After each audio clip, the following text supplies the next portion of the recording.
সূর্যের চারপাশে পৃথিবী সহ ৮টি গ্রহ ঘুরছে। বিজ্ঞানীরা এবি অরাইজি নামে একটি নক্ষত্রের চারপাশে ঘুরছে এমন একটি গ্রহের জন্ম হচ্ছে বলে প্রমাণ পেয়েছেন। বার্তা সংস্থা রয়টার্সের এক প্রতিবেদনে জানা যায়, হাইড্রোজেন ও হিলিয়াম গ্যাসে ভরা এই গ্রহটির নাম এবি অরাইজি বি।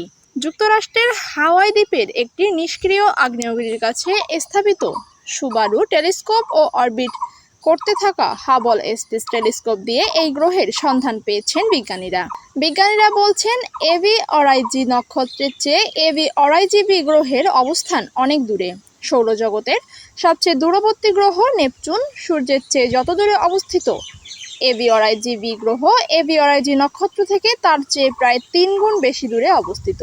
তবে এই গ্রহ এখনও জন্মের একেবারে প্রাথমিক পর্যায়ে, অর্থাৎ গর্ভে আছে বলে রয়টার্সকে জানিয়েছেন সুবারু টেলিস্কোপের অস্ট্রোফিজিস্ট থেইন কুরি। তিনি নাসার এইমস রিসার্চ সেন্টারেও কাজ করেন।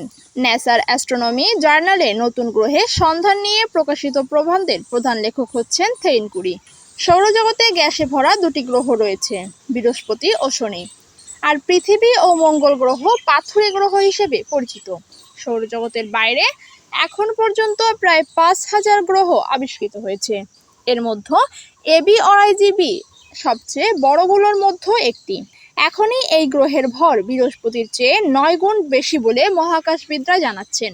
সৌরজগতের সবচেয়ে বড় গ্রহ হচ্ছে বৃহস্পতি, যেটার ভর পৃথিবীর চেয়ে প্রায় ৩২০ গুণ বেশি।